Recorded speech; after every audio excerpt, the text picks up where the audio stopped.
Hey, Backbone, what's up, buddy? It's giving me Halo vibes. I know, right? Actually, gonna pop this down so I can throw my headphones on and everything. Sacrament. Okay. Is the full game out? No, the full game is not out. What we're doing today is a sponsored look at the last big patch that came out that basically like completely changed the Crucible.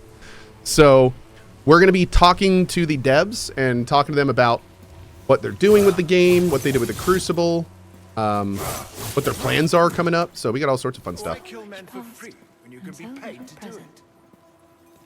a great call. We got all sorts of stuff to work on. I do want to make a new game, but yeah, or a new character. But we'll figure out what we want to do from there.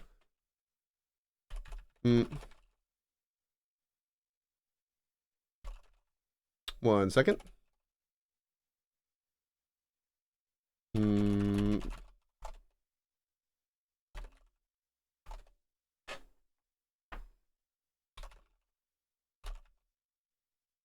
Okay.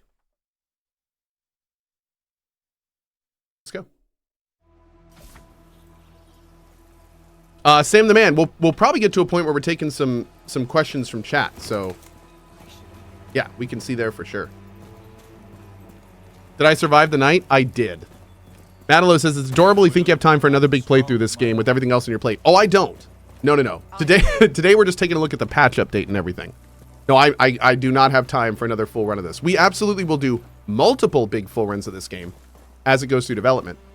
But for me to come back and do like our next big run, I'm probably gonna wait for the next kind of like big content push in the main backbone. For this particular thing, what we're looking at now is the last patch added in, this big Crucible thing that we're going to be exploring today. For those seeking entry, find the historian Elsa near the town square. Okay. I just sat back down. Wasn't the dev that made this game getting shut down? No, not at all. The dev that made this game is Moon Studios, the same devs that made Ori and the Blind Forest and all of that. However, the publisher is named Private Division.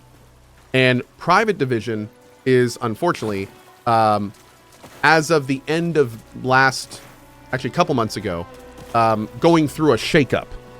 So, yeah. Moon Studios, the people that are making this game, as far as I know, are totally good. And in fact, we can bring that up during the stream today and just be like, hey, a viewer was wondering about this. What do you think? So, yeah. Death is a lost art. People trip in the street, drown in creeks, choke on chicken bones.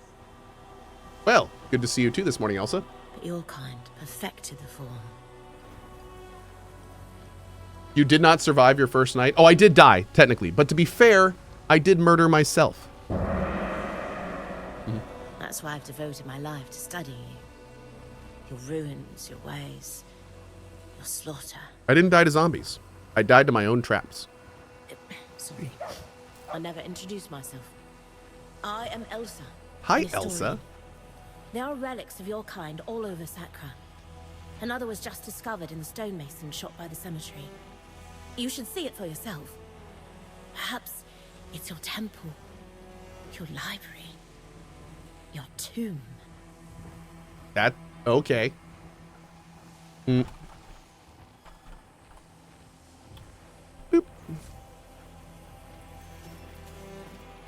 On the plus side, the traps that killed you were effective. Not wrong. Not wrong. Somebody said there's 7.5 thousand people watching. Who is this guy? I'm Cohh. Hi. How are you? That guard had it coming. Yeah, I'm a variety streamer. Been doing this a pretty long time now, but kind of in my own little corner. So, funny enough, I have been streaming on Twitch for 12 years, but every time there's like giant games on Twitch that are like long term, I tend to not play those. So if you're like a mainstream Twitch viewer, like Fortnite, League of Legends, the flavor of the month first person shooter, I don't play those. So yeah, there's a good chance you've been on here a long time and never heard of me. I'm just kind of in my own little corner playing RPGs and doing variety and trucking along. I'm also really old. So there's that too. Yeah. Yep. Boop.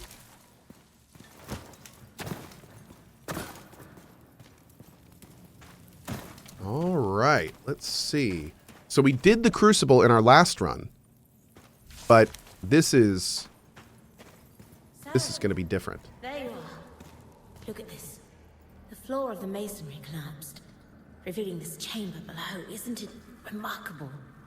No one's breathed this air for 1,000 years.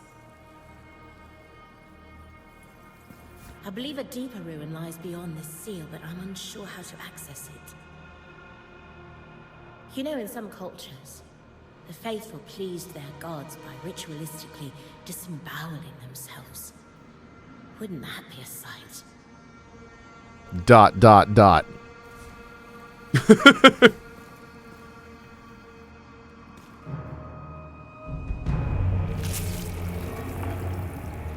She's in the background. She said, I said disemboweling, not cutting your wrist. That's it. Your blood is the key. Astonishing. This is the largest ceremony I've ever seen. Immediately starts breaking things. And there's that feeling in the air again. Can you sense it? God, this game is so pretty. Strange. It's the same as that spot near the square.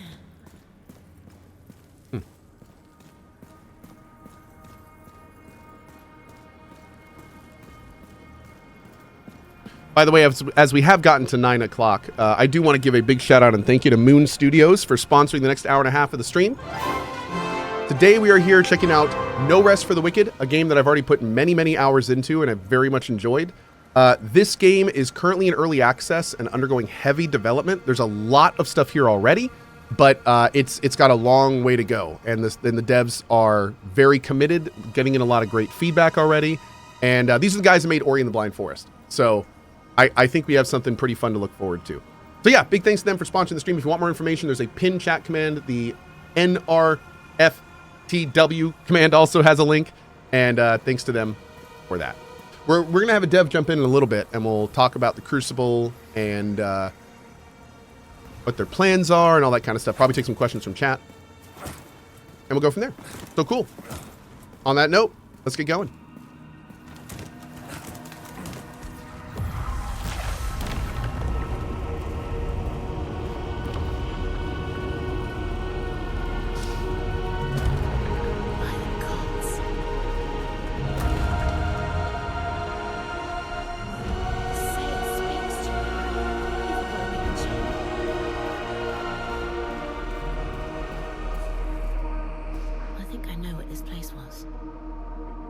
Training ground.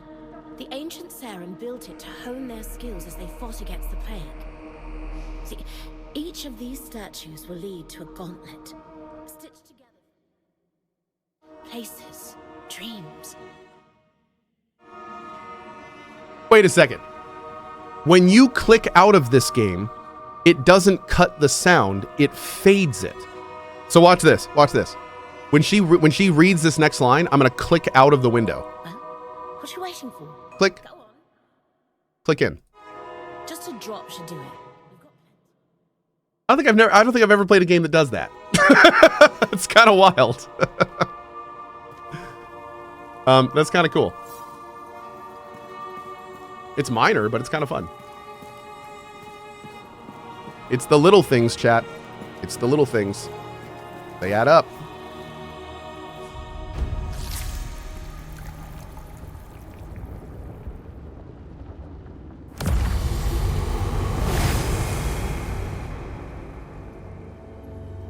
The Crucible is an ancient training ground where Saren can undertake various trials and challenges. Every time you enter a trial within the Crucible, you will find a different series of chambers. You must clear all of the enemies from each chamber in order to advance to the next one. Dying in the Crucible will return you to the atrium, and you must begin again from the start. This is a roguelike inside of the action-adventure game that is the core game. Yeah. The more you stand. Well, we're good. Tighter you get.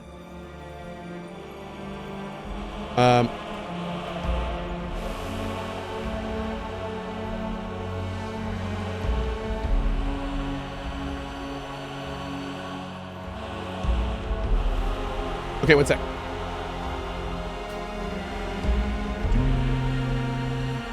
First of all, real quick before we continue.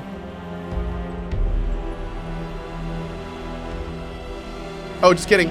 Didn't pop the thing. That's okay.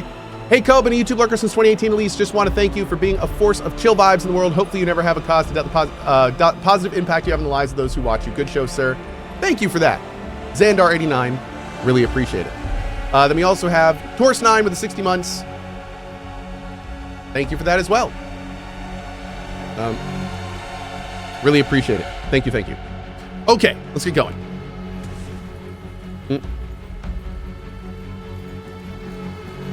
Oh, so now in the top right, we have an Echoes menu. Whoa.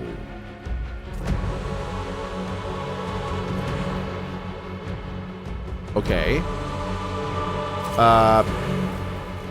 I've never even seen, what is this? What? Oh, geez. Ow.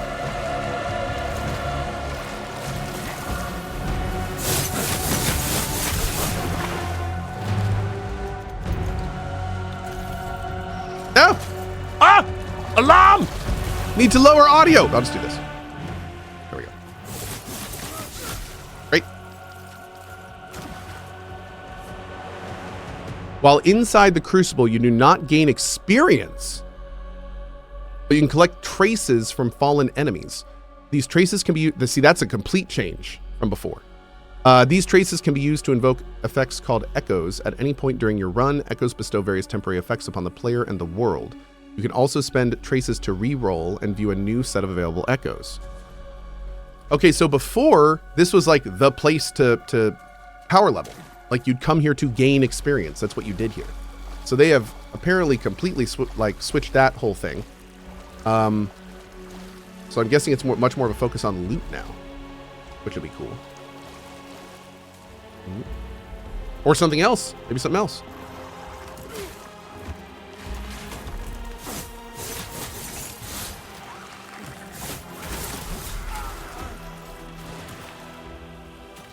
Oh man, now I need to remember how to frickin' do all the cool stuff that this game does. There we go. Oh, what is this?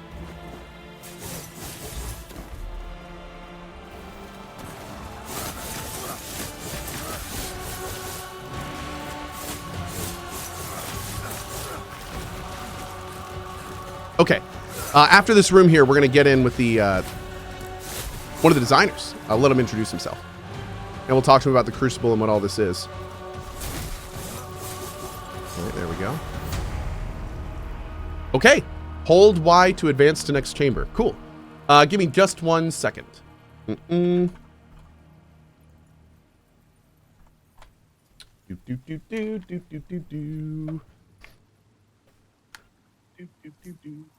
Hello. Hey there. How are you? I'm doing great. See, you're getting into the new Crucible. It's I fun to watch. am. Yeah, man. I just actually completed my first chamber in this. So before we begin, first of all, thank you so much for joining us. Would you like to start with a small introduction? Sure. My name is Gennady. I am the co-founder of Moon, and I do many, many things, as you know, co-founders do, but primarily tech art, tech production, and help Thomas, which is the other co-founder, kind of stay on rails, I guess. That's definitely a good thing. So to start with, well, why don't we just start at the beginning? Why don't you tell us a little bit about this update and kind of y'all's thinking behind it and how it plays into the larger picture? Sure. So I think that what we would really like to do in general with early access is to try interesting things that maybe you didn't expect that we would do with this kind of game. and this is something that we always told people, is that we think about this project, No Rest for the Wicked, not as a particular game or sort of like, here's a box, you know, like you can put this game into that particular box, and you know, you have these inspirations from this game and these inspirations from that game. And it feels like a lot of people were trying to place this game into a particular genre, right? But what we're trying to do is create our own thing, right? We are inspired by so many different influences from so many different games. We are putting this together into this one game, and we're iterating on this with the community in early access. And one of the things we always wanted to try was a roguelite. And you know, you could sort of build an entire game just around that, but what we want to try is this mode which gives you a lot of we call it snackable experience, right? So it's like, what if I have 5 to 10 minutes and I just want to try something really cool, and I want it to feel different every time, right? I don't want to be doing, you know, maybe yet another quest or yet another bounty. I just want something that feels completely different. And we want to build on the foundation of, you know, the combat system that we built, which, you know, has this very cool tactile feel. We've added a lot of gore and brutality on top of it now, which should make just smashing these enemies, especially with all of these explosions and you know, and boons, which we call echoes, so much more satisfying. I just got my first ones. Yeah, there you go. So I guess it's just an experiment in trying to build something on top of the foundation that we have, and then just seeing how this feels, right? And there's going to be a lot of discussion, I guess, with the community and also internally about, when we have all of these different modes, like the new Crucible and the overworld, how do they actually connect?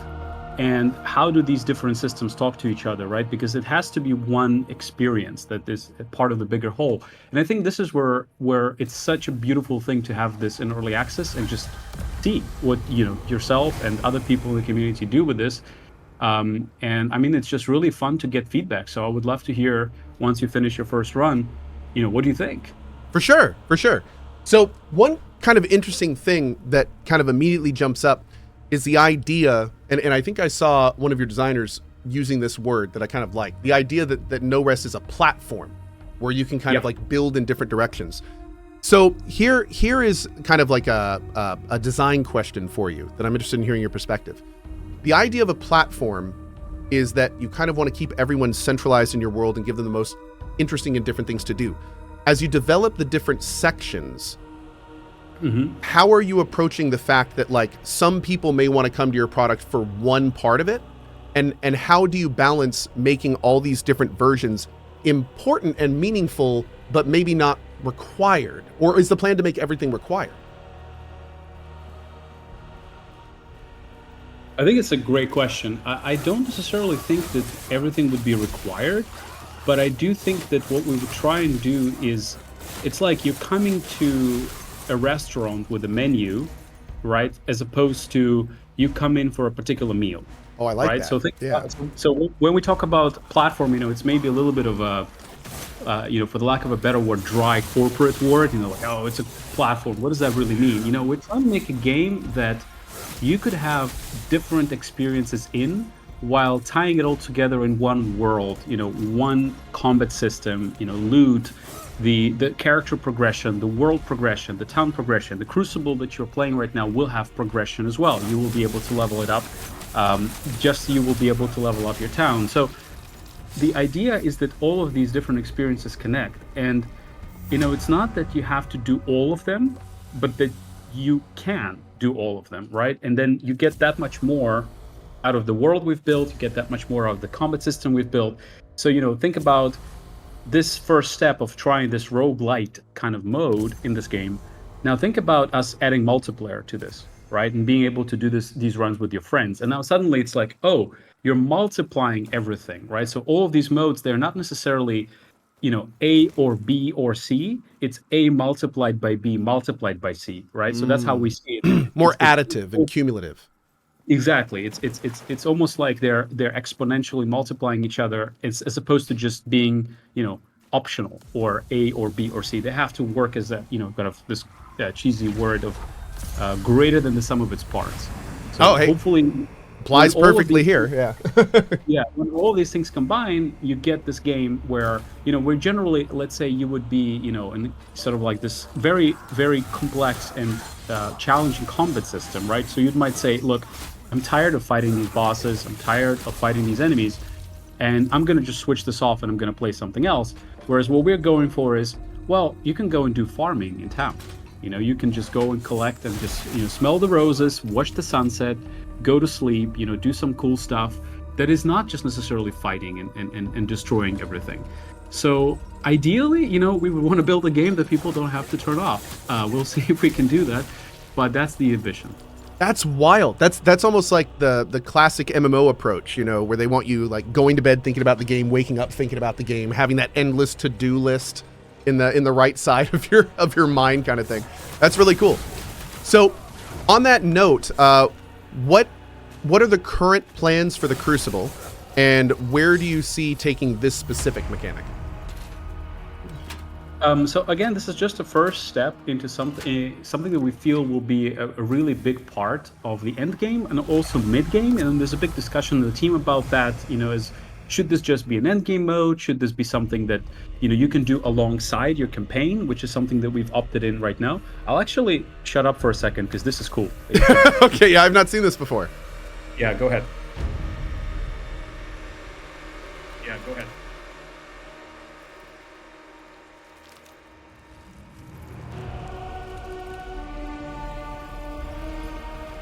Oh my. Okay.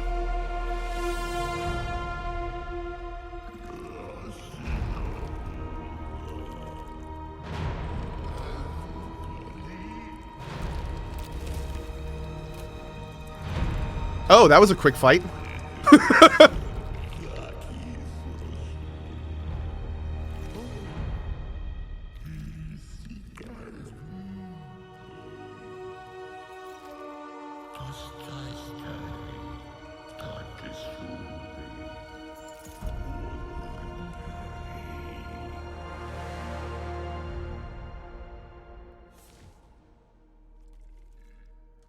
Whoa, wait a second.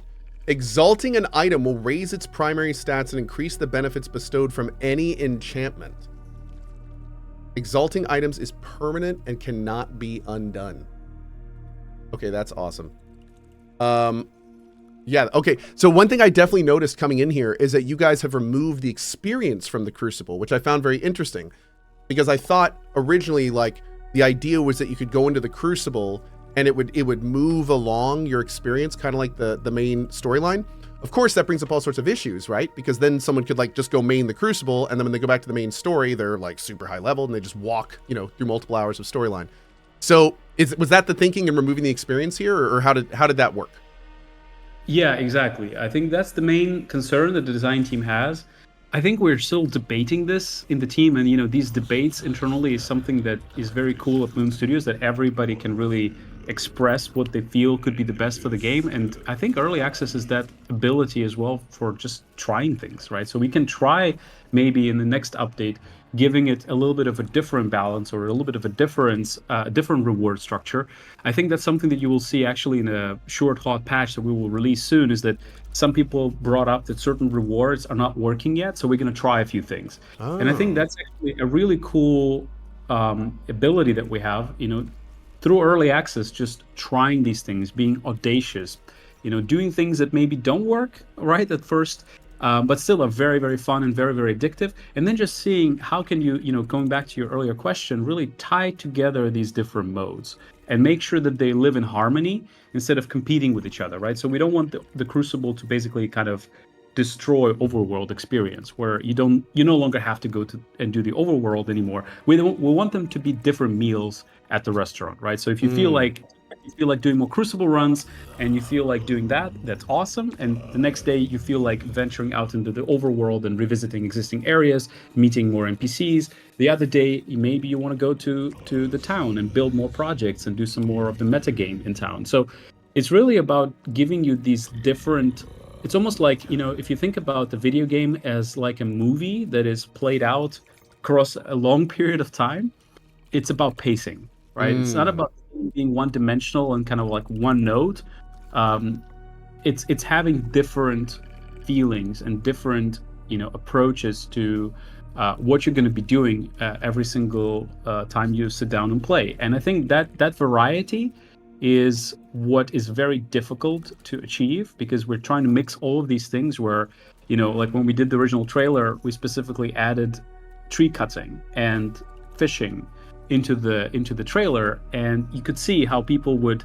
And Moon, we always watch all the like all of the reactions, all of the streams. You guys, like we constantly monitor all of this stuff. We live for that. And the funny thing was, everybody watched the trailer and they were like, okay, yeah, we get it. Like it's sort of like a top-down. Maybe there's like Souls-like inspirations. Maybe the combat is more heavy, more more grounded. Okay, cool. And then it's like, oh, and now you're fishing, and now you're cutting down trees. Like, what is this game, right? Yeah. Like, there's no box for this game, and I think that's what we love. That's what we're trying to do. That's basically the innovation we're going for, is trying to create a combination of these ingredients and modes that you could engage with, and also polish every one of those ingredients to the level that we always dreamt we could do when we were playing. We grew up with games like Diablo 2, right? And we were like, okay, what kind of games would we be playing if we were 20 years later? Like, what kind of games a grown-up version of ourselves would play, if this is what we're playing today? And we never felt that game was made. And I think that's what we're trying to do, make that game. So if I'm understanding everything you're saying correctly, you're trying to make it as hard as possible for me to explain this game to new viewers. Is that there's gonna, when you're done with this, there's gonna be no way for me to like actually tell people what this is about. Do you have 20 minutes? We call this the confusion metric. Like every single decision we make is like, how do we jack up the confusion? How do we make sure nobody understands this? No, keep them on their toes. That's the Moon Studios. Always keep them guessing. I think that's sort of another thing that we really like about early access, is that when you release a product that is, well, again, we use the dry word product. When you release a video game that is platform. Platform. Yeah. When you release a video game that is that complex and it's trying to kind of combine so many different inspirations and modes of play, it's very difficult to explain it to the public. It's very difficult to sort of educate, quote unquote, like, what is this game about? What is this game? And I think that early access and being able to do these updates gradually, one step at a time, we've built this foundation for more than 7 years now, and we're starting to release all of this content and all of these different features in a way that makes sense, in terms of the campaign and early access, but also in a way that builds up a vision, right? So when people follow this campaign, people are engaged with early access, they gradually understand these different aspects of the game, right? And we also can perfect every single individual aspect. And I think that is another, big value in doing early access, is by the time that we reach 1.0, hopefully there's a lot of you that understand what this new thing is, right? Like, what is the box? Where do I put this game? Because people, for some reason, really like boxes, right? They really want to get like, what is this game? It makes it easy, and it lets people connect. Like if I say 5v5 hero shooter, that instantly it sets expectations. So I feel like a lot of people, like they hear No Rest for the Wicked and they go, okay, set my expectations for this game. And it's kind of like it seems like you're one of the first products where it's like, you don't really have an answer for that. It's more just like, just play the game and do what you want kind of thing. Like, because from the sounds of it, there's gonna be so much to do that it's kind of like, what do you want to do? Is that kind of what you're going for? Exactly. Yeah. Very cool. Very cool. So from and this is a little bit of like a mechanics question, and I mean for Moon Studios, and feel free to be as high level about this as you want. But from a development perspective, this brings up this very interesting thing where it's like you guys are going to be working on all these different products in parallel while developing the foundation of this entire system. How do you guys manage like the development of all these things, and especially with the growing plans? Do you guys have like multiple teams, or do you do kind of like serial style focus everyone on, like, how does that work for you guys? Wow, your questions are just really spot on. I think this is actually part of the growing pain that we're going through, and we were going through. I mean, we grew from like about 20 people when we did Ori 1, then we were about 40 to 50, depending how you count, when we did Ori 2, and then already during Ori 2, we were working on this project. I mean, this project was signed in 2017. We did this big team retreat. with everybody in Barcelona, and we signed this game, right? And I remember we were there, DICE Awards 2016 in February, pitching this already. So it's been a long time, and I think we're still learning, to be honest. And we've learned a lot building this to this point, and obviously we have built a lot more than we have released, than we have shown. Oh yeah. But I do think that there is still, you know, we try to stay small, and we try to still extremely efficient. You know, the goal for Moon is not to become, you know, like this massive organization. The goal is to have people that are extremely passionate about what they do, and hire really the best people that we can, you know, get. And that is still very tricky for us, trying to hit all of these different ambitions and do it with the basically 90-person team, which is what we currently are. So that's another reason to do early access, is to kind of figure out our growth path and how do we want to tackle this, and the ability to execute on each individual component of this game one step at a time throughout the early access campaign is another big benefit for us. And it's another very it's a very good fit for us, because we're still not able to build 5 big modules in parallel. We're still more like 2 to 3, and we're growing that ability. Man, I'm doing so well in this. I haven't died a single time. Oh wait, are you watching? You're watching, aren't you? Yes, I have a delay, but I am watching. Anyway, so I did just notice that perk that revives you after death doesn't seem to work with gravity. Huh. Gravity seems to be a concern for many people recently with this update. I have a specific relationship with gravity, and I hate to see it have an advantage like this. But that's cool. That's very cool.